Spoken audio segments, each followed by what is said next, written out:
pelikula na pinalabas sa Zamboanga noong 1971. Noong namatay yung bida, sinunog po yung sinehan at nagkaroon ng riot dun sa Zamboanga.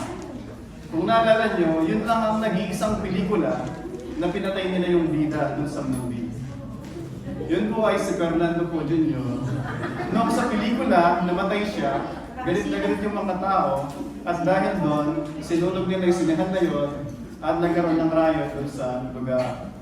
Ever since po noon, yung sinehan na yon at yung sa lugar na yon, bago pa ipalabas yung pelikula ni Fernando po, tatanungin na nila yung production maker, ano po yung magiging ending? Mamamatay ba o hindi? Mata po natin doon sa kwento, sanay tayo na yung bida ay laging nananalo. Na nagwawagi ang kabutihan at nagagapi yung kasamaan, di ba? So yung ating konteksto sa akong ito ay makita natin yung sa kamatayan ni Herodes.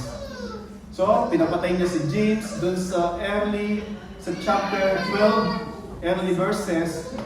And then, gusto niyang isunod si Pedro dahil tuwang-tuwa yung mga tao.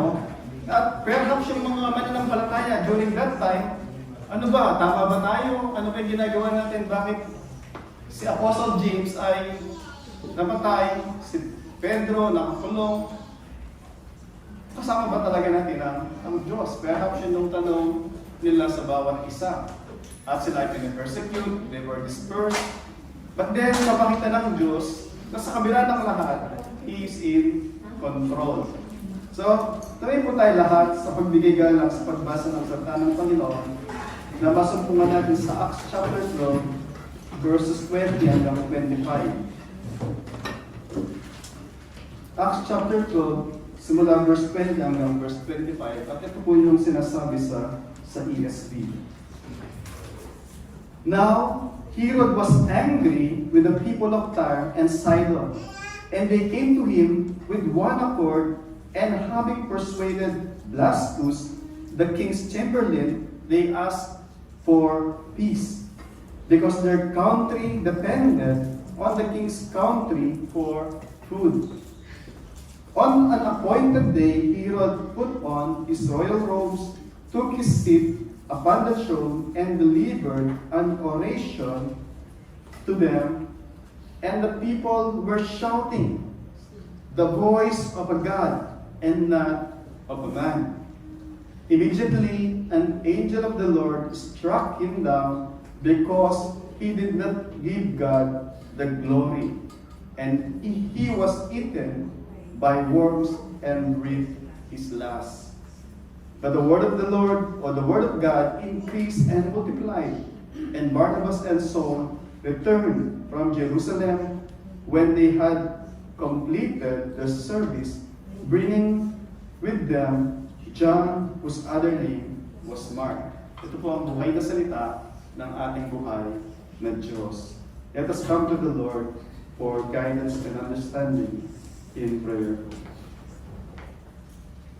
Aming Amang Diyos, You are the sovereign God who is in control over all things. Lord, salamat dahil kayo ang Diyos na sandaling ito. Alam niyo yung aming mga puso, alam niyo yung aming mga isip, and most of all, alam niyo yung aming kalalagayan. Lord, salamat dahil kayo ang nagdala sa amin sa hapong ito, sa lugar na ito. Lord, aming dalangin, itulot niyo na bawat mga salita ninyo na aming maririnig, Lord, magbigay sa amin, hindi lang kaunawaan, bagkus, Panginoon, it will move us, Panginoon, na gawin kung ano yung nais niyo para sa amin. Lord, it is your will that we might be saved through Christ, our Lord and Savior, Panginoon. And that we would grow in maturity, not just in knowledge, not just in wisdom, but in obedience, Panginoon, sa iyo. Lord, maraming salamat, aming panalangin na ang iyong Espiritu ang siyang magturo sa amin sa hapong ito. At hahayo kami, Panginoon, mula sa lugar na ito, dala-dala ang iyong mensahe, ang iyong panuntunan para sa aming buhay, Panginoon. Lord, ito po ang panalangin pangalan ng iyong banal na anak na aming Panginoong Jesus at sa tulong ng Santong Espiritu. Amen. Tayo po ay makakaupo.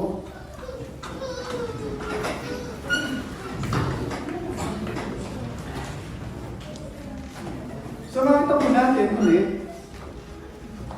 sa chapter 12, si Herodes, nung ipinahuli niya si James at pinapatay niya si James, yung mga tao ay all of a sudden si Herod na kinapuputan siya ng mga Jewish people, ng mga Israelita. Kasi si Herodes, siya ay puppet king ng Roma. At siya hindi siya by blood na isang Israelites. Actually, galing isa siyang Edomian sa lipi ni Saul, ni Esau. But then, all of a sudden, nung pinapatay niya yung isa sa mga apostol ng Panginoong Jesus, si James, naging hero siya all of a sudden. At yung mga tao, tuwang-tuwa sa kanya. And perhaps nagkaroon sila ng gift-giving, nagkaroon ng celebration, and perhaps, sabi doon, dahil sa natuwa yung mga tao, sabi ni Herodes, ay hindi lang yung gagawin natin. Meron pa, yung pinaka-primary leader nila, ay isusunod din natin.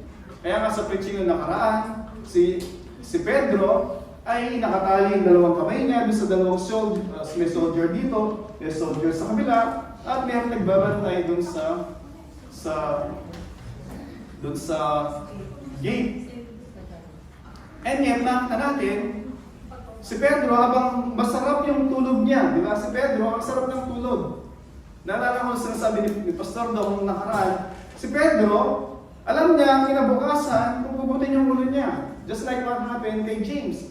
And yet, kinakailangan po siyang struck ng angel. Pag sabi struck, is either na sinik siya o sinipa, but para magising siya. Kasi masarap, mahimbing yung tulog ni Pedro sa kabila ng naghihintay sa kanyang kamatayan kinabukasan. Habang nagpe-pray si Pastor daw nung last week, sabi ko, naglalaro isip ko, sabi ko, tayo, marami sa atin, hindi mo pa alam kung ano yung problema, hindi ka na makatulog. Di ba?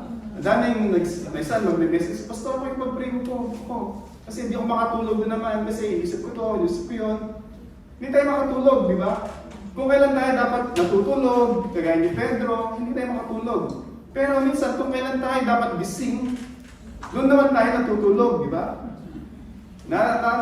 Minsan nakaka-relate kayo kasi katabi nyo, di ba? Supposed to be dapat gising, dilat yung mata, pero tsaka siya nagaganon lagi, di ba? So minsan, ganun tayo, di ba? Kung kailan tayo dapat gising, minsan doon tayo inaantok. Kung kailan tayo dapat tulog, nagpapahinga, resting on sovereignty of God, doon naman tayo hindi makatulog. So makita natin, miraculously, si Pedro ay pinalaya siya ng Diyos sa pamamagitan ng anghel. Diba? And then supposed to be, makikita natin doon, si Herodes, dahil nakita niya yung, paano ba naman makakalaya yung, ang daming bantay, 16 sila na rotation, and then nakatali nga doon sa, paano makakalaya yan? Except na ang Diyos ay miraculously nirescue si Pedro. At yun supposed to be, magbigay ng warning kay Herodes na, I think I am going against dun sa sovereign, supreme God. Diba? Dapat naisip na niya yun. Pero because si Herodes, kahit na siya ay hindi puro na Israelita, siya ay aware dun sa salita ng Diyos. Kasi nandun siya, nirunod niya yung mga tao. At bilang hari, parang yun na kanilang, in fact, si David, isa sa instruction sa Old Testament, pag kayo magiging hari, dapat isulat mo yung law of God. Form yun, pattern, para makabisado mo, masaulado mo. Ano ba yung nais ng Panginoon bilang isang hari ka? Para mag-rule ka, mag-govern ka, ayon dun sa nais ng Panginoon. So si Herodes, perhaps well aware siya dun sa Old Testament nila. And yet, si Herodes, iba po yung kanyang ginawa. Sabi ni James na kapatid ng Panginoong Jesus, sa James chapter 4 verse 6, sabi doon, God opposes the proud, but gives grace to the humble. Ulit. God opposes the proud, but gives grace to the humble. So nakita po natin, mga kapatid, so titignan natin, nagtapos yung verse 19 na ganito. Si Pedro nakalaya, and then sabi ko sa verse 19, bago tayo mag-jump sa verse 20, and after Herod searched for him, and did not find him. Hindi niya nakita si Pedro. And did not find him, he examined the sentries and ordered that they should be put to death. Pinapatay niya yung mga kawal niya. No wonder dun sa Acts chapter 16 verse 31, nung si Apostle Paul, si Silas, kasama yung mga kasama niya, nagpe-praise and worship sila sa selda, umaawit sila, and then niyanig yung jail, o yung prison, at nabuksan yung mga kulungan. At thinking na tumakas na yung mga prisoner, yung jail guard, Philippian jail guard, kinuha niya yung sandata niya and about to commit suicide. And then sabi ni Apostle Paul, do not harm yourself, we are here. Hindi sila umalis. Kasi alam niya kung ano yung maghihintay sa kanya. Pag nag-umaga na nakatakas yung mga prisoner, siya ay magbabayad ng kanyang buhay. So ganoon ang ginawa ni Herodes dun sa mga kawal na nagbabantay kay Pedro. So ulit, sabi ko, instead na nag-contemplate siya, contemplation of God, di ba? Nag-contemplate siya, ay hindi po yun ang kanyang ginawa. So anong sabi? Pinapatay niya ang kanyang mga kawal, and then sabi doon, he ordered that they should be put to death. Then, ano nangyari sa dulo? Then, he went down from Judea to Caesarea and spent time there. Kinakailangan niya umalis dun sa kainitan kasi mga tao na expectation. Perhaps nangako siya na yung kasunod ay si Pedro, and then wala si Pedro. Wala siyang magawa, siya ay nag-withdraw. Pero ulit sabi nga, instead na nag-withdraw siya, and then perhaps nag-repent, nagsisi, hindi po yung kanyang ginawa. So verse 20 hanggang verse 23, makita natin dito yung God punishes those who oppose Him. God punishes those who oppose Him. Nakita natin dito, sabi doon, then Herod was angry with the people of Tyre and Sidon, and they came to him with one accord, having persuaded Blastus, the king's chamberlain, and they asked for peace. Yung Tyre at Sidon, ito ay, nung time na yon, tanda natin, dati, ito ay bahagi ng Syria. Yung Tyre and Sidon, mga port ito. Dito meron tayong Jebel Ali Port sa Abu Dhabi, meron tayong Kisan Port, meron din doon sa Fujairah. So ito ay itong Tyre at Sidon ay mga mahalagang mga ports ito doon sa Syria that time. I think ngayon is somewhat bahagi sila ng modern day na Lebanon. So, and then, doon sa Caesarea, yun naman ay mahalagang port din para sa Jerusalem, yung sa Caesarea. Sabi dito is, yung hari, referring kay Herodes, ay galit sa mga tao ng Tyre at Sidon, and they came to him in one accord. So yung Tyre at Sidon, mga independent na mga city mga to. Hindi sila under ni Herod. Neither yung Tyre ay under sa Sidon, hindi rin po. Ibig sabihin, yung sinasabi dito, merong alitan between Herod at saka yung Sidon at saka yung Tyre. At yung dalawang city na yon, Tyre at saka Sidon, nag-join sila, nag-usap, and they came to Pilate for peace. So perhaps, sabi doon, pinaliwanag kung bakit actually. Pinaliwanag kung bakit sila nag-join force at nagnanais ng peace kay Herodes. Sabi doon, having persuaded Blastus, ito yung king's chamberlain, perhaps ito yung kanang kamay ni Herodes. Sabi doon, king's chamberlain, and they asked for peace because their country, ito yung dahilan. Bakit sila nagnanais ng kapayapaan? Because their king's country dependent on king's country for food. Hindi ibig sabihin na binibigyan sila ng limos. ni Herodes. But perhaps, yung supply ng food patungo sa kanilang mga bayan ay nagmumula either sa port ng Caesarea or sa Judea. So yun po yung point doon. Kung paano, maalala nyo, nung nagkaroon ng closure yung blockade doon sa Qatar, di ba? Maraming mga food supply na supposed to be nanggagaling sa mga rating bayan, hindi makapasok sa kanila. So ano ginawa nila? Nag-plan sila ng sarili nilang mga taniman in order para masupply nila yung kanilang mga pangangailangan. So perhaps, yun yung dahilan, and sabi doon, para matustusan yung pangailangan nila o para masupplyan yung need nila for food supply, kinakailangan nila magkaroon ng peace o mag-pacify o para mapahinahon yung galit ni Pilate o ni Herodes sa kanila. And hindi natin alam kung anong ginawa ng dalawang hari na to. Perhaps binribe si Blastus. Pero yung pinakamalagang point doon is, nandun yung kanilang understanding na kinakailangan nilang magkaroon ng peace accord dun sa hari ng Jerusalem, ng Judea, na ni Herodes. Diba? And then sabi doon, verse 21, on a appointed day, Herod put on his royal robes and took his seat upon the throne and delivered an oration to them, and the people were shouting. So ano yung point dito? Si Josephus, buhay siya noong 1st century, at doon sa kanyang komentary na sabi niya, na ito yung time na usually sineselebrate yung kaarawan ni Augustus Caesar.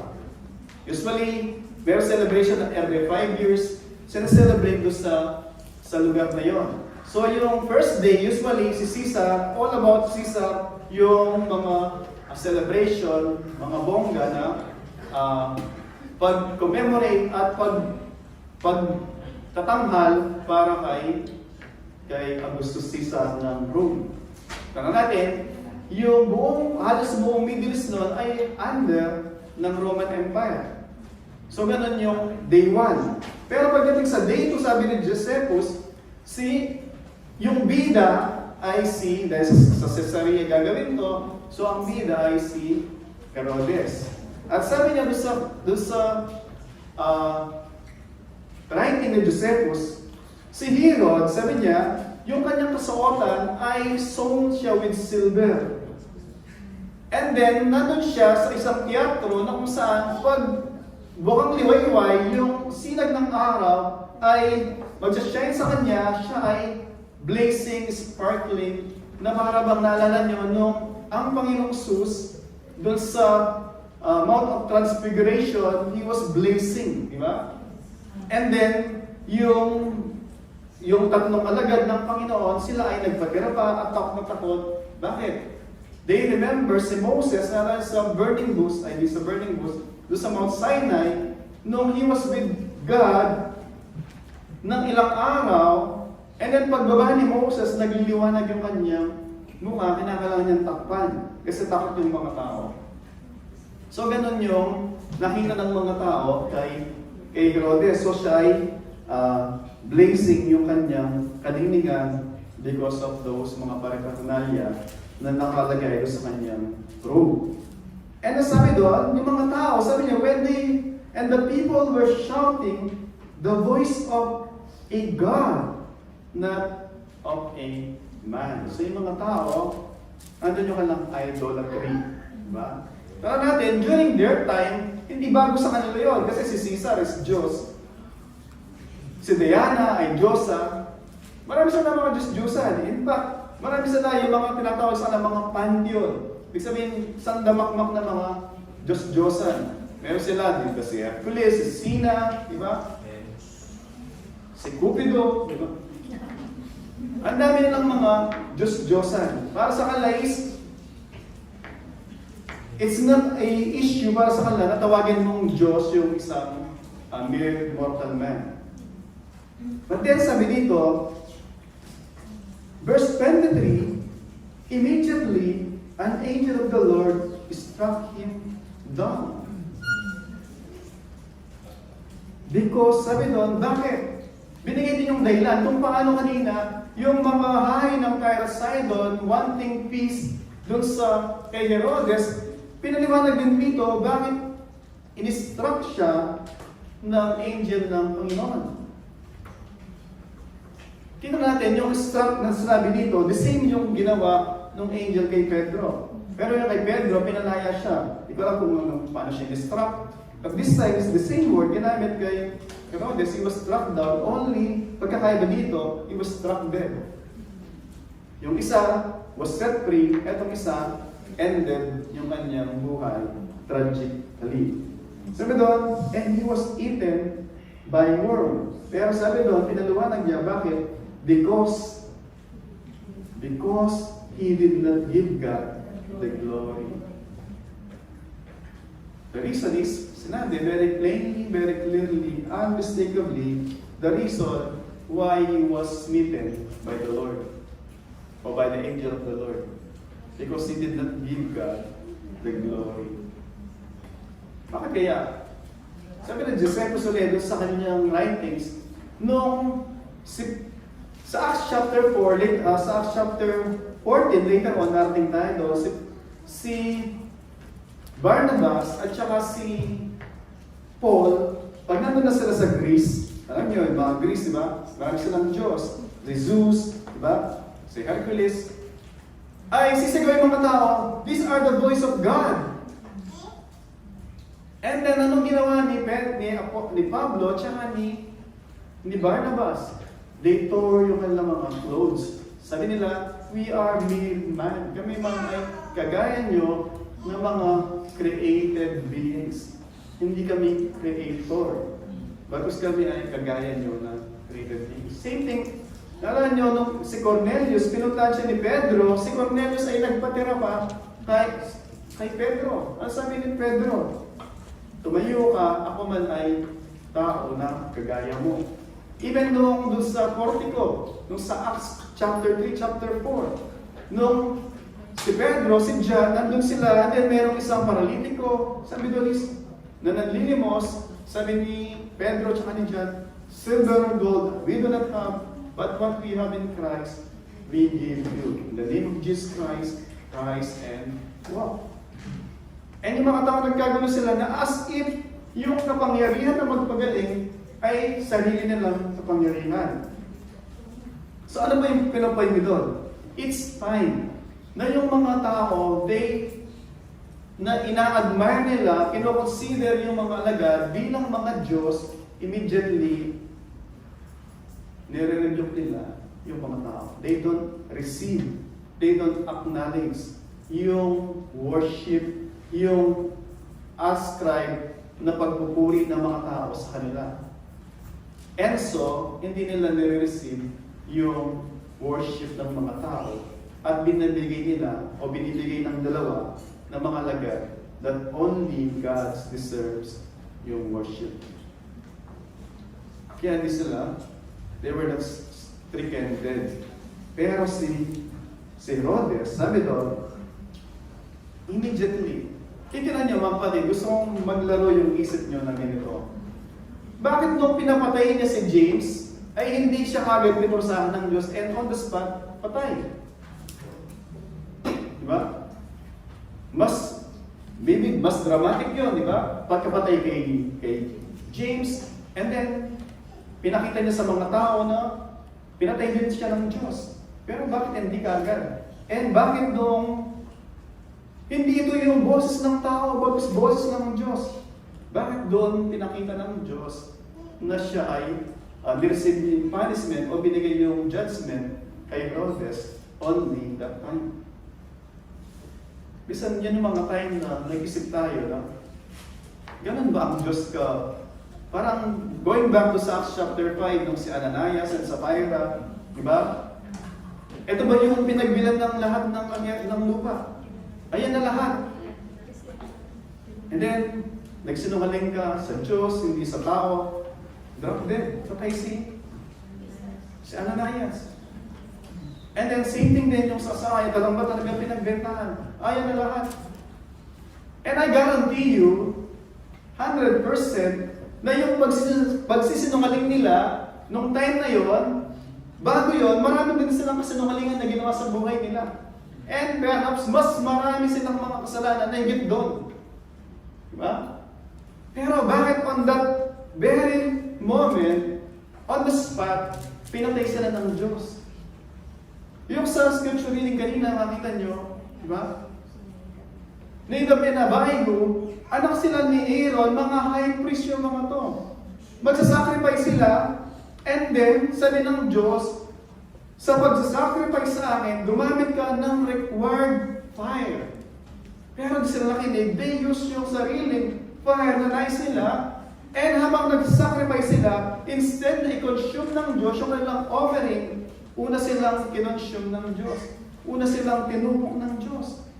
And sabi ni Moses kay Aaron, ito yung sinasabi ng Diyos, di ba? Si Aaron, wala siyang sinabi. Shut yung kanyang mouth. Bakit? Alam niya yung instruction ng Diyos that anyone who approaches me, I must be treated as holy. Ang Diyos, hindi niya ine-negotiate yung kanyang holiness, yung kanyang kalulagyan.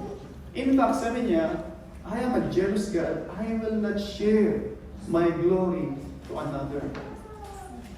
Ngayon is, gusto makita natin dito, mga kapatid, doon sa time na to, and then sabi doon, he was eaten by worm. Imagine mo, Diyos, kinakain ng worm.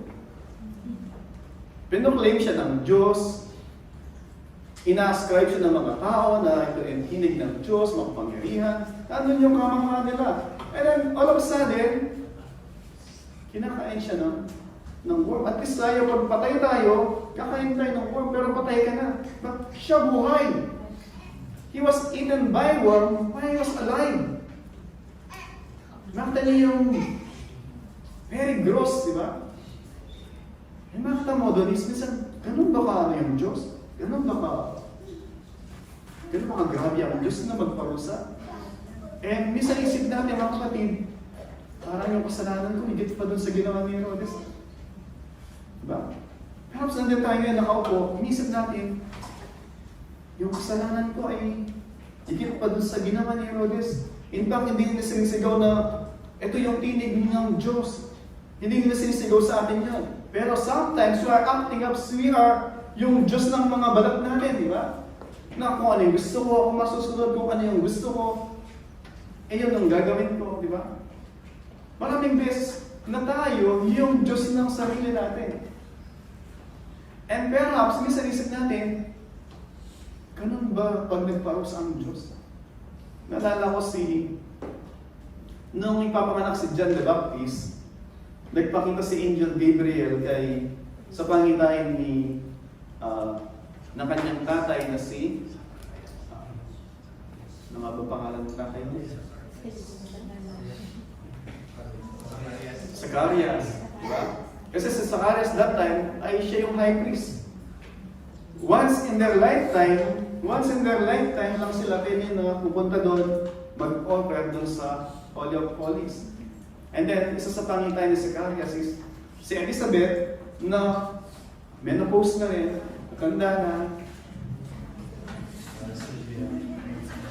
Sabi ng Diyos sa kanya is, si Elizabeth ay magbubuntis. At yung magiging pangalan ng anak niya ay tatawagin John. Dahil siya yung forerunner ng Messiah. Ang dami nagsabi na may pag-asang pala ako, sabi niya. Hindi ko alam kung okay po. Hindi ako. And then, ano pa nangyari? Sabi doon, nung si Zacarias, sabi niya, how can that be? Matanda na si Elizabeth. Wala nung time na yon, hanggang ipanganak si John the Baptist, siya po ay napipi. So siya ay napipi, pinarusahan si Angel Gabriel. Pero, ilang buwan lang nakalipas, si Angel Gabriel nagpakita na naman may isang dalaga Perhaps ano sa kanya, 14, 16. Nagdalaga siya, walang asawa. Sabi ni Angel Gabriel sa kanya, peace, payapaan, and then sabi niya, ikaw ay magbubuntis, at yung papanganak mo ay tatawagin Emmanuel, Jesus, because God is with His people. The Lord is with His people.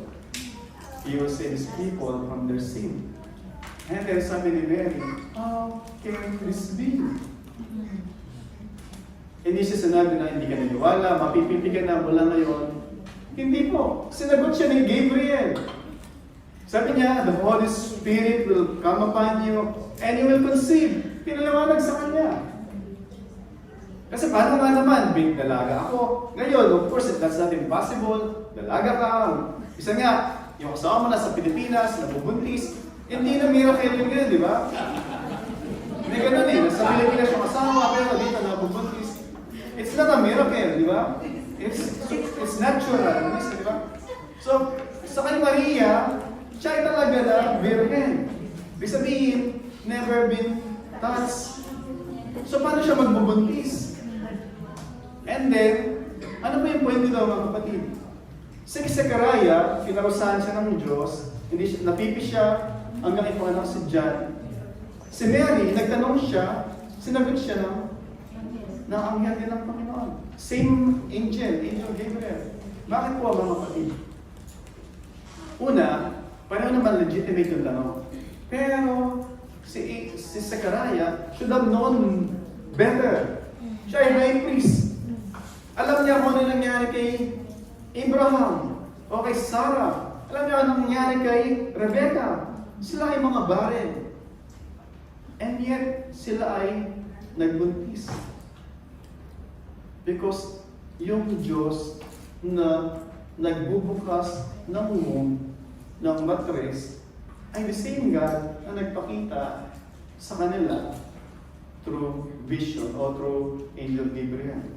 Pero yung isa, perhaps sa kanyang kadalagaan, pero actually later makita mo yung kanta, yung awit ni Maria, same doon sa awit ni Hannah, nandun yung punong-puno ng God's sovereignty sa kanilang pagpupuri sa Diyos sa kanilang awitin. Na sino ba sila that their Savior ay magpakita sa kanila and to conceive mula dun sa Diyos. Pero, point ko mga kapatid, makita natin dito yung punishment na tinanggap ni Zechariah and makita natin si Herodes. Si Herodes should have known better din po. Na nung ina-ascribe sa kanya yung pagpupuri ng mga tao, yung acclamation ng mga tao, yung pag-ascribe sa kanya bilang equal sa Diyos, dapat on the spot, sinabi niya, you should not worship me. You should not ascribe me na equal sa Diyos. Pag in-equate mo sarili mo sa Diyos, dalawang bagay yung ginagawa natin. Ulit, whenever we stand na in-equate natin yung sarili natin sa Diyos, dalawang bagay po yung ginagawa natin na tragically. Number one, binababa natin ng Diyos sa level natin. Ulit. Si Herodes at tayo man, whenever we think na tayo yung hari ng buhay natin, whenever we think that we call the shot, binababa natin ng Diyos sa kanyang pedestal at sinasabi natin, dito ka lang, pantay lang tayo. Yun yung una. Pangalawa, pag pinapantay natin yung sarili natin sa Diyos, masyado natin inaangat yung sarili natin higit pa dun sa kung sino tayo. Yun yung mga tragically na minsan, unconsciously, ginagawa natin, even sa ating mga day-to-day na decision ng buhay natin. Kung ano yung gagawin natin, kung ano yung sasabihin natin. Ulit, sabi mo nga, anything that takes the place of God dito, that is an idol. And sometimes nakaupo doon yung sarili natin, yung picture natin. Minsan wala tayong picture ni Mama Mary sa mga dingding natin, pero may picture tayo ng sarili natin dito. Siya yung nakaupo. Eh makita natin, sabi ko kanina, James chapter 4 verse 6, maliwanag na sinasabi. God opposes the proud. Kung titinan po natin mga kapatid, yung sarili natin, ano bang mga bagay na we keep on opposing yung panawagan ng Diyos sa ating buhay? Si Herodes, nung pinakita ng Diyos yung supernatural deliverance ni Pedro, dapat nag-give up na, I surrender, I give up, I submit. Dapat nag-hands up na siya. I give up na. Instead of going face to face against sa Diyos, sa will ng Panginoon, dapat nag-surrender siya. Pero hindi yung kanya ginawa. Still, he keep opposing, standing on the way dun sa plano and purpose ng Diyos para sa mga Israelita, especially against the church. Kita lang ako mga kapatid ulit, tatanungin ko kayo, ano po ba yung mga bagay sa buhay natin where we stand in opposition dun sa will and purpose ng Diyos sa ating buhay? Sabi ko kanina, number 1, nais ng Diyos na tayo maligtas. Hindi niya pinadala yung kanyang anak mag-suffer ng kamatayan na nakakahiya. Nakabayubay siya doon, hubad, dinuduraan ng mga tao, inahampas, sinasampal, nalagyan ng koronang tinik, and then pinukpok siya ng batuta. Tayo man, minsan, ako pagka pinapagalitan ko yung mga anak ko, mga binata na, minsan naisip ko sa binata na yung mga anak ko, bakit ko ginagawa sa kanila? And so tinitreat ko sila na parang pareho kaming edad, na mga responsible na sila. Kasi ayaw maramdaman nila na parang sila tinitreat na mga bata. Imagine nyo, yung Diyos na gumawa ng lahat ng bagay. Colossians, sabi doon, by God's grace, mag-start tayo next week ng Colossians. Meron tayong guest preacher na buong Colossians every other Sunday. Siya mag-preach, si Pastor Alex. So starting next week yun. Next week, may guest preacher din tayo. Si Pastor Ray sa 1 Peter chapter 1, verse 3 to 7. So next week yun. Then next week, yun yung rotation ni Pastor Alex. Parang commercial yun. Colossians, pag-aaral natin. Colossians, sinasabi, everything was made through Him, by Him, and for Him. That's Christ.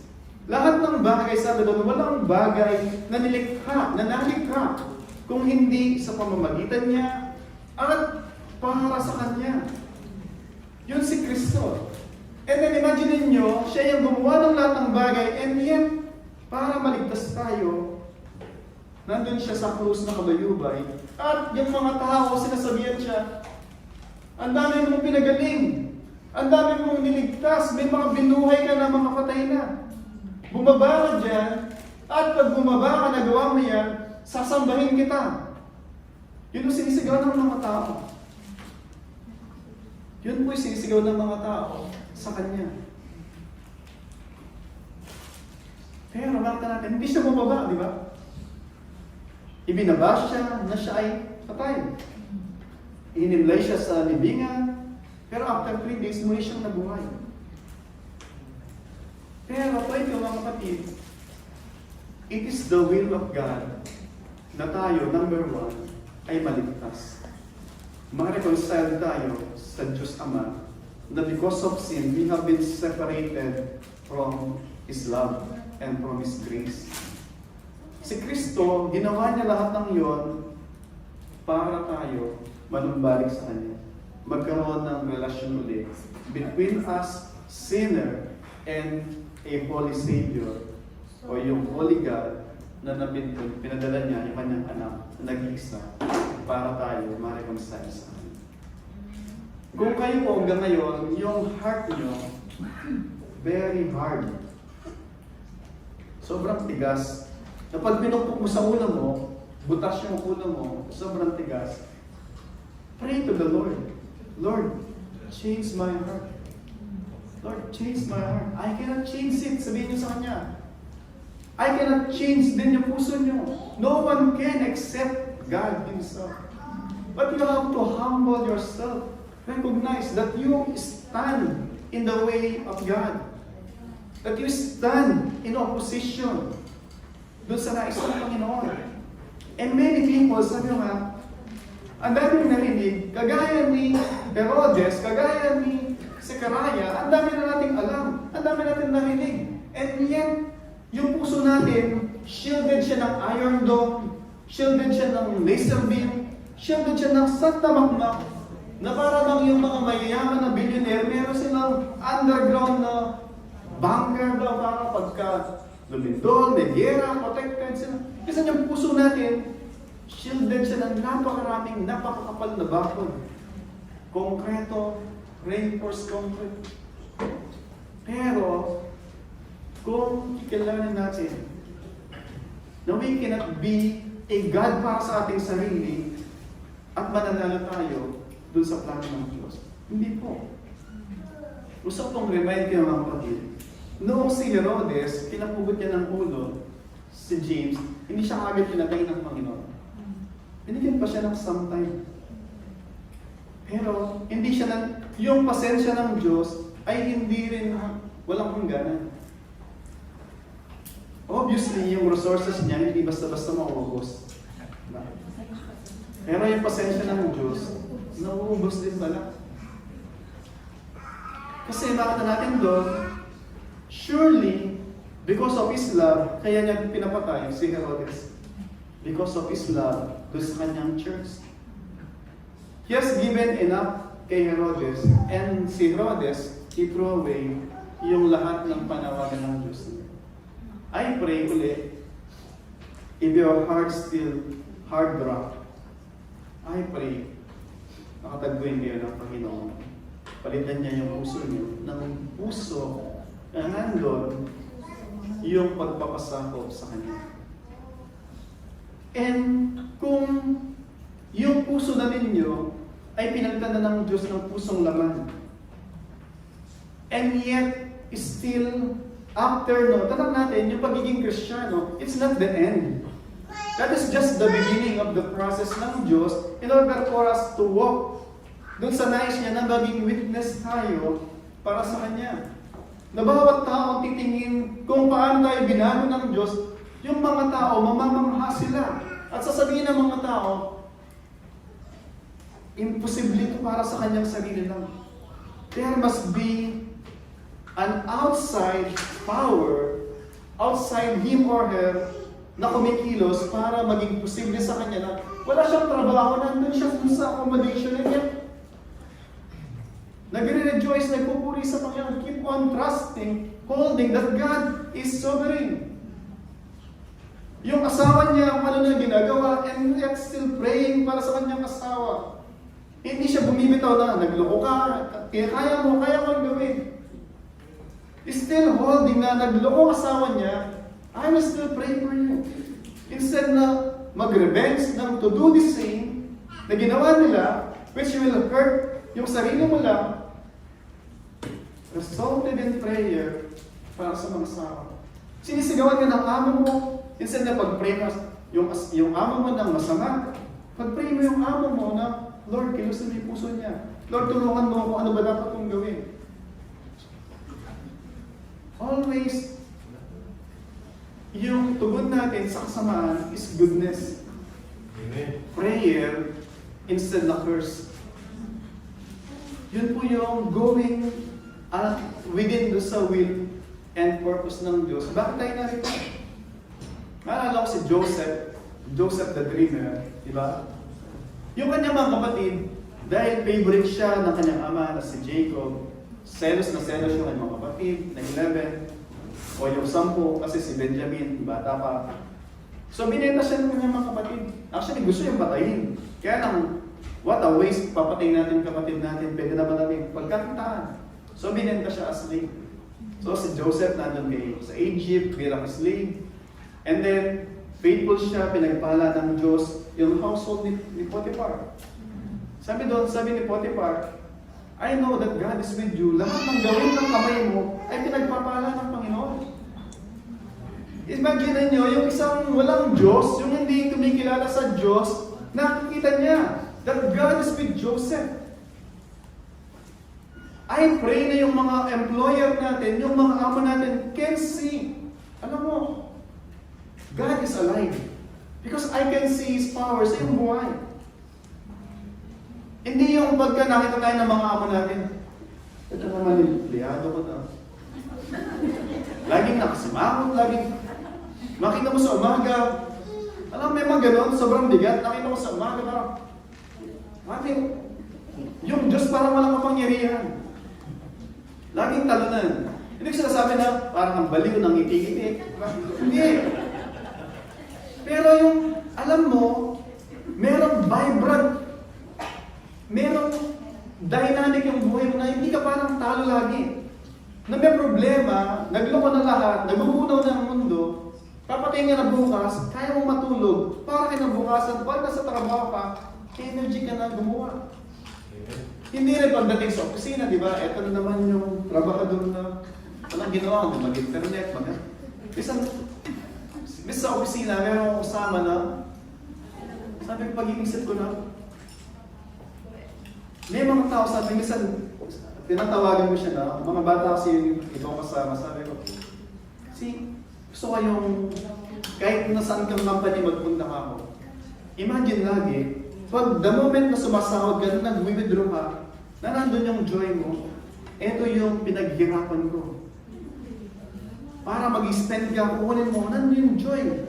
Hindi yung, eto yung limos sa akin ng kumpanya kasi maghapon ako, isang buwan ako nag-internet. Diba? Na, pagdating sa umaga, magkakape na ako, and then 15 minutes na nag-browse, then puro phone, WhatsApp dito, WhatsApp doon. Then bago ko uwi, kung ano pa yung gagawin ko.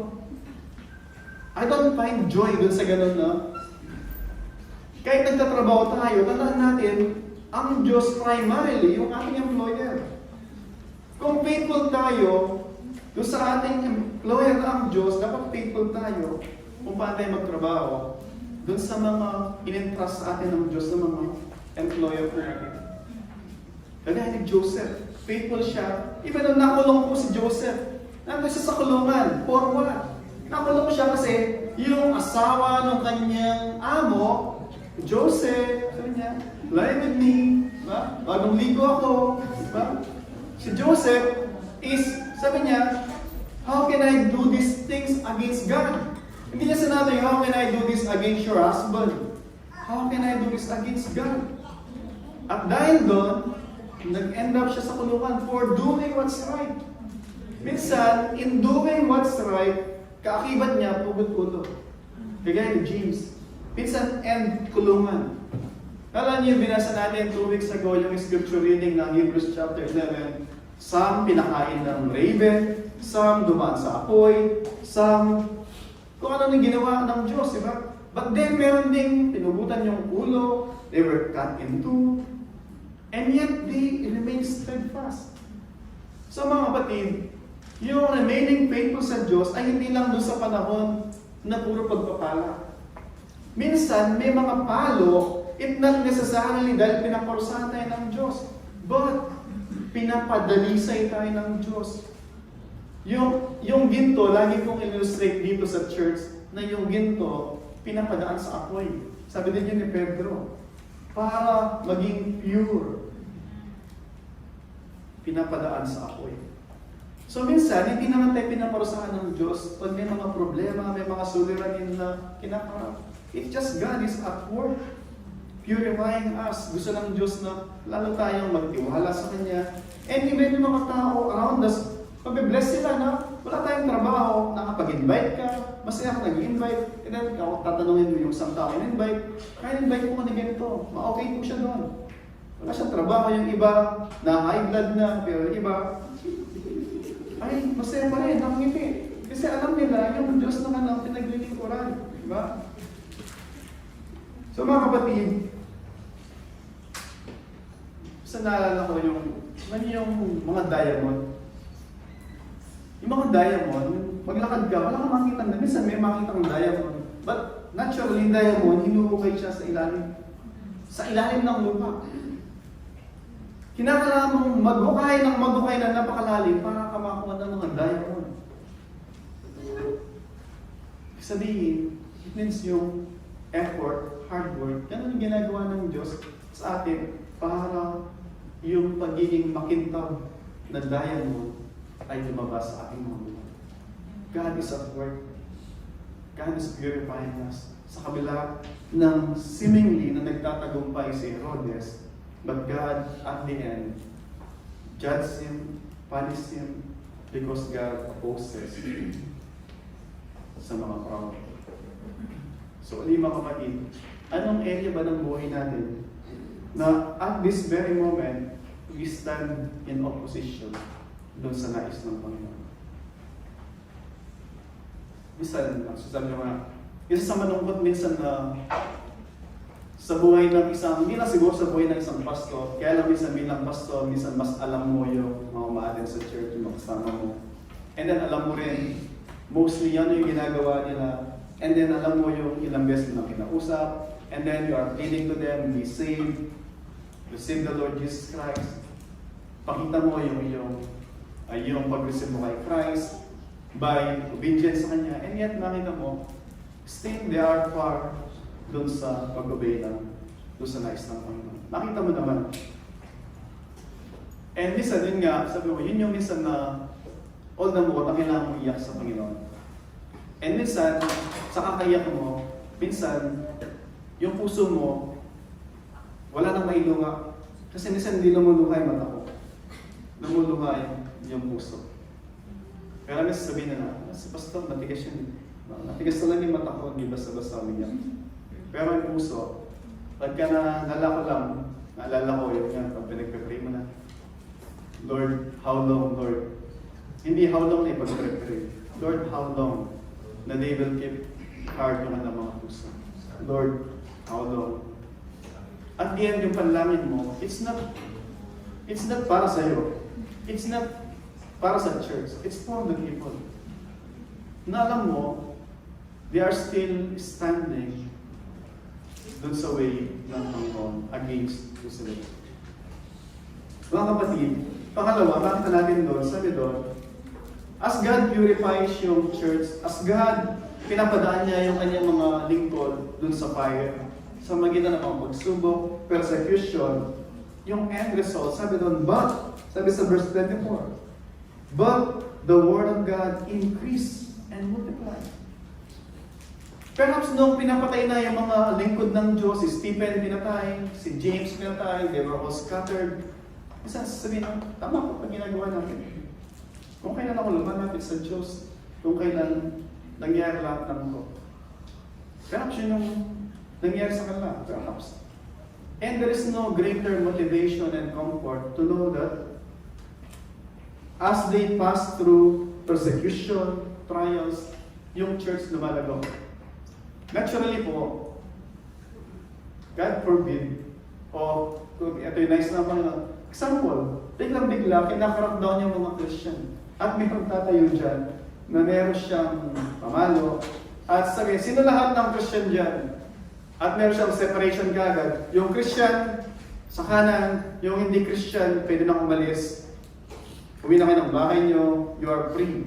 Pero yung mga Christian, sabi, diretso sila, dadalhin muna sa kulungan, nalatiguhin ng ilang beses, and then tsaka natin sila i-deport sa Pilipinas. I wonder kung ilan nyo matitira dito sa church.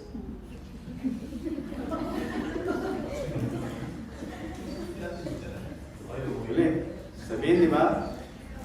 Yung mga hindi Christian, pwede na kayo lumabas. May naghintay na bus doon, ihatid kayo sa metro, at may pagkain pa doon sa MOE na naghihintay. Pero mga Christian, nakita mo, parang Passion of Christ, nandun yung latigo niya na mayroong tinik-tinik. Tapos sabi niya, mga Christian, bago kayo lumabas dyan, hihilata kayo lahat dyan. Diba? Latiguin kayo, and then, tsaka kayo papawid sa Pilipinas. I don't know kung ano mangyari sa atin. Pero, yung Acts, titingnan mo, the more they got persecution, the more na kiniklin ng Diyos yung church sa Acts chapter 5, all the more dumadami sila. Bakit? Yung esteem, yung pagtingin ng mga tao outside, ay lalong, yung testimonya ng church ay lalong naging credible. Sabi nila is, yung mga walang kinalaman sa church kasi alis sila. Matitira yung mga pure. Yung sediments, mawawala. And so, yung tunay na gold, yung tunay na diamond, makikita ng mga outsider. And yung mga talagang kilos ng Diyos, they will unite themselves to sa church. Kaya tunay na lalago yung church kasi yung mga hindi naman talaga tunay na nagbibigay ng bad impression, bad testimony from the outside, huwag kang magki-Christian. Eh, kilala ko nga yung mga nandyan eh. Mas maayos ko nga sa mga dyan eh. Same lang kami, di ba? Sawa-sawa, sabi nga ng mga Indian eh. Ano pagkakaiba? Anong pagkakaiba namin sa kanila? Pero kung nakita nila yung kaibahan, then sabihin nila, I want to happen to me what happened to you. Yun ang sabihin ng mga tao. Samahan natin yung when sinabi na, but the word of God increased and multiplied, and Barnabas and Saul returned from Jerusalem when they had completed their service. Samahan natin dito, simula dito niya sa verse 25. Tanahan natin, nagmula sa Antioch si Barnabas at saka si Paul, nagdala ng tulong pinansyal doon sa Judea. And then, muli, babalik na sila doon. And this time, kasama si John Mark. Ito yung tinatawag na first missionary journey ni Pablo na perhaps nangyari noong AD 46 hanggang AD 48 for 2 years. For 2 years, nasa labas sila ng bansa kung saan sila pumupunta. Papunta actually sila ng Turkey, papuntang Greece, papuntang dun sa Europe. And makita natin later on, si John Mark nito, pag nandun na sila papunta sa Greece, o after ng Turkey, iiwanan niya si Barnabas at saka si Pablo dahil dun sa challenges na kinakaharap na kinukulong sila, pinipersecute. Si John Mark, bata pa, and then so umalis siya, iniwan niya sila. Later on, second missionary journey pagdating sa Acts chapter kalagitnaan ng 15, second missionary journey nila Pablo, hindi na magkasundo si Barnabas at saka si Pablo. Kasi sabi ni Pablo, huwag mo na isama si John Mark dahil si John Mark ay hindi siya reliable. Pagkakainitan ng laban, na dapat nandun siya sa likod mo, ready to die for the cause of Christ, siya ay running away servant. Sabi ni Barnabas, hindi, sama natin siya. So because of that, nag-iwalay si Barnabas at saka si Pablo. Pero, and even that, nandun still yung providence ng Diyos. From magkasama na isa lang yung missionary, naging dalawa. Si Pablo at saka si Silas, si Barnabas at saka si John Mark. But then nakakatawa, pagdating sa 2 Timothy chapter 4, verse 16, susunod si Pablo, 2 Timothy chapter 5 of 4, mamamatay na malapit na mamatay si Pablo kasi pupugutan siya ng ulo sa Roma. Pero gusto kong makita nyo, sa kabila ng mga nangyari, in those time, ano yung nagbago kay John Mark? 2 Timothy, so it's so encouraging na there are times sa ating buhay, we are weak, running away, but then it doesn't define yung end natin. Uli, gusto sabihin na, may mga time ng buhay natin, we are weak. Mahina tayo, helpless. And sometimes, nakaharang tayo doon sa dapat maging progress ng iba. Ganun dati si John Mark. Pero, later on ng buhay niya, kasama niya si Pedro, nag-grow siya, and later on, nakasama niya ulit si Pablo, and ito yung sabi ni Pablo, patungkol kay John Mark. Sabi sa 2 Timothy chapter 4, verse 9, talking about kay Timothy, si Timothy yung binibigyan ng kabilin, do your best to come to me soon, sabi niya. For Demas, in love with this present world, so mayroong worldly na, si Demas, has deserted me and gone to Thessalonica. And then, Crescens has gone to Galatia, Titus to Dalmatia, Luke alone is with me. And sabi niya, get Mark and bring him with me, for he is very useful to me for the ministry. Ano sabi ni Pablo bago siya mamatay? Doon sa ayaw niyang isama sa second missionary journey, bring John Mark with me. He is very useful sa amin. Mga kapatid, there are times sa buhay natin, we are so immature.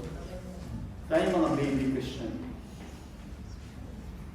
Sometimes parang wala tayong gamit sa church. Bagkus is, sabi mo nga,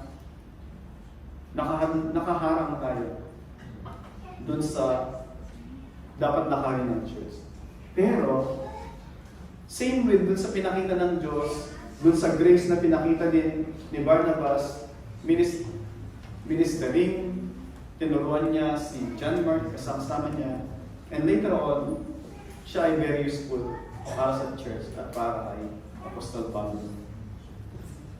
Tayo, magmamature lang po tayo din, lalago tayo. It's not because of edad. Ulit, magmamature po tayo, it's not because of edad po. Magmamature tayo as we sow yung ating sarili dun sa Word of God. Kung ibabad natin yung ating sarili dun sa salita ng Panginoon. Ibabad natin yung sarili natin dun sa mga bagay na mga pagpapalago sa atin spiritually. Ano yung mga yun? May Bible study, may prayer meeting, may mga worship service. Ito yung mga ginagamit ng Panginoon para tayo remain attached, committed dun sa church. Kasi aalalahin ka ng church, gagamitin ka rin ng church para ma-exercise mo yung gift na binigay sa inyo ng Panginoon. Gamit sa nakakalungkot na alam mo, marami mga tao, sinasabi nila, Christian po ako, pastor. Pero, hindi sila connected sa anumang ministry. Ibig sabihin is, hindi ko sinasabi na nagpe-preach sila, nagpo-praise and worship. Hindi yun ang point ko. Hindi sila connected sa isang church. Hindi nila alam whether member sila o hindi sila member. Hindi nila alam na may membership sa church. May membership po, yung Acts, tingnan niyo yung book of Acts, alam nila kung ilan sila. Someone is accounting. Meron silang accountability sa bawat isa. Hindi sila ganito na, ayaw mo na mag-church ngayon, pastor, hindi ka feel. Meron bang ganon, di ba? Basta hindi ko feel mag-church ngayon, hindi mo na mag-church. Tapos, minsan din nga, di ba? Pastor, hindi ko mo na feel na attend ng anong gawain niya, Monday niya, pastor. Di ba lang ano yun? Basta may Monday kang gawain, pastor, hindi ko mo na feel ngayon. Sabi ko nga lagi, mga kapatid, pumirma ako ng 2 years contract sa company ko. Pagka minsan hindi ko, ang sarap mahiga. Ang sarap. Minsan, wala na pagkakagaling ng Sunday, di ba? Ang sarap mahiga, wala na nag-swimming ka ng holiday. Tapos, kinakalang bumangon. Hindi ko pwedeng sabihin kay Sir Joy, pag mo akong gigisingin, hindi ko pwedeng magtrabaho ngayon. may tatawag at may tatawag sa akin. Hindi matatawag sa akin, babawasan yung sahod ko. May kontrata ako sa kanila na magtatrabaho ako sa kanila. May commitment. Diba? Hindi pag ayaw ko na, tawag doon, may absconding, di ba? Minsan na-absconding tayo, di ba? Kasi, absent without leave, di ba? Sa buhay Kristiyano po, ganun din po mga kapatid. Pag ikaw ay pinrofess mo na ikaw ay Christian, may commitment sa Diyos, sa Panginoon. Kasi pag sinabi mo, Jesus is your Lord, siya yung Panginoon mo, is the Master. At ikaw ay kanyang lingkod. Hindi pwede sabihin na, ayaw ko muna ngayon. Hindi po gano'n. Alam nyo, advice, brotherly advice, ganito po.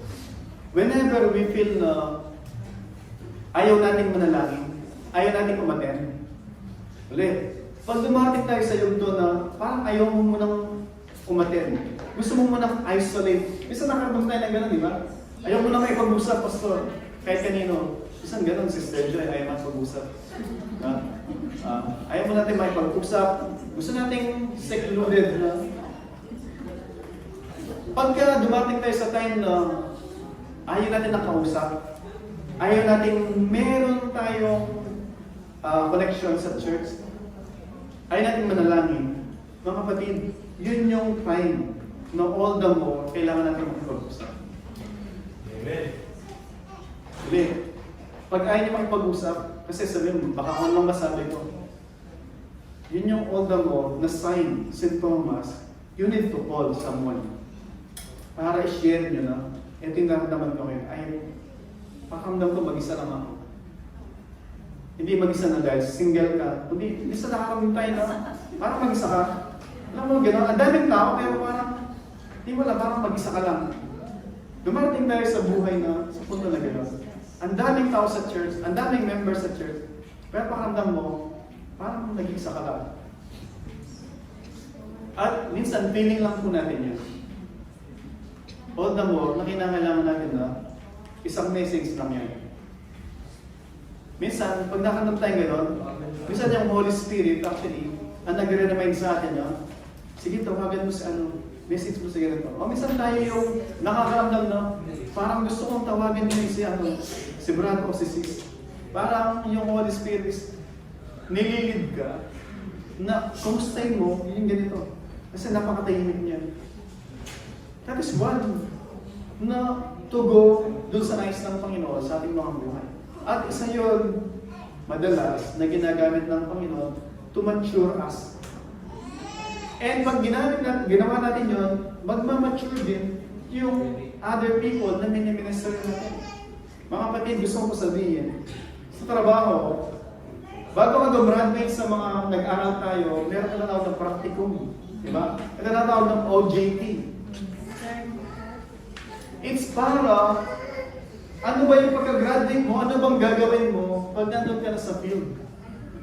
Kailangan mong i-practice. Kung mga Christian tayo, we have to exercise and practice yung pagiging Christian po natin. And we cannot exercise, we cannot practice alone or away from the body of Christ. Kaya kung sinasabi natin, Pastor, 100% Kristiyano ako. Pero, hindi mo na ako magme-member sa church.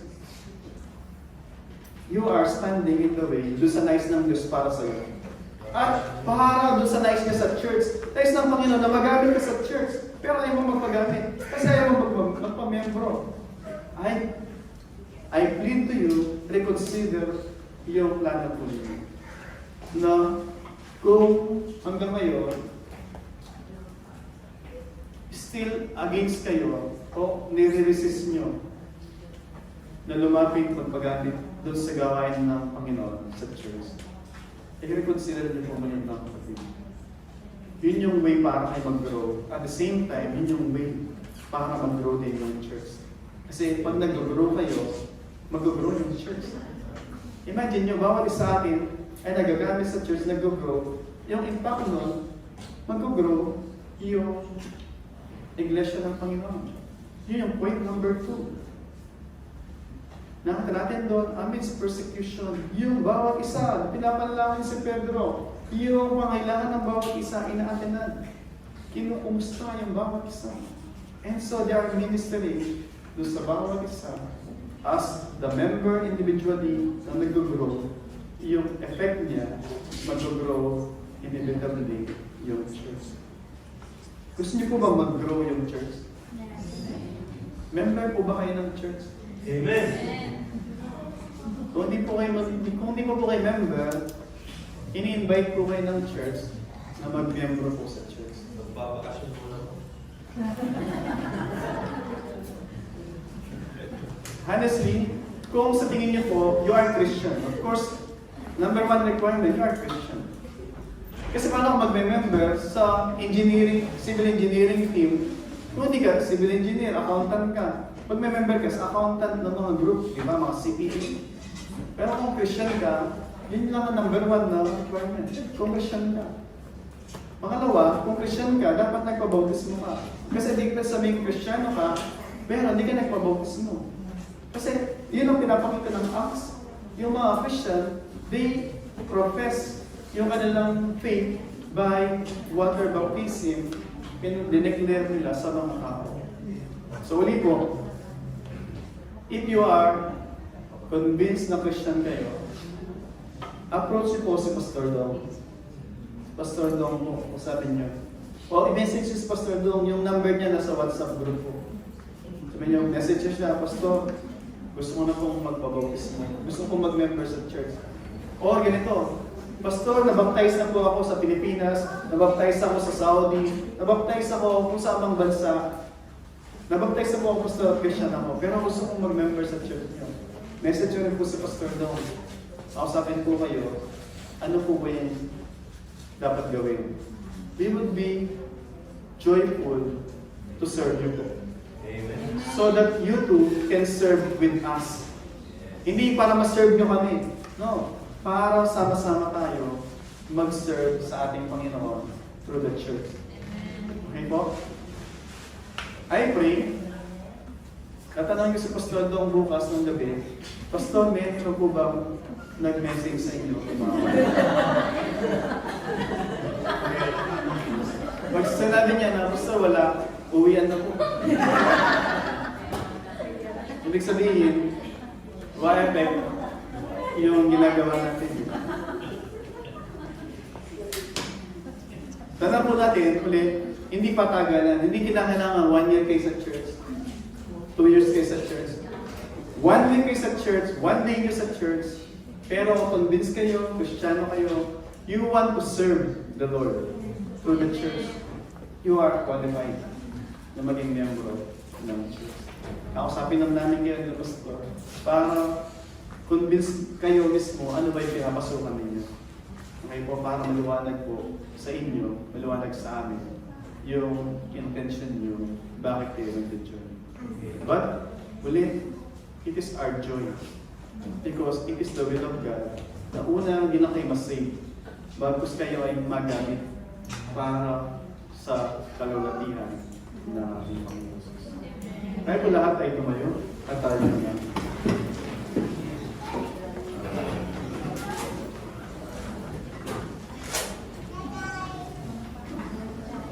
Bago po tayo manalangin, and as your eyes closed, I want to remind you sa isang kwento sa Genesis chapter 6.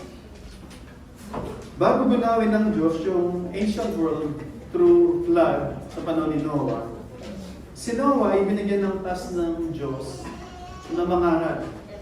Warningan yung mga tao at for 120 years, binarningan po niya yung mga tao na merong dilubyo na darating and people has to enter yung ark.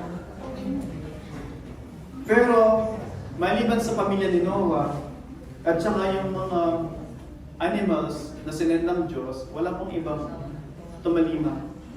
Walang ibang nakinig.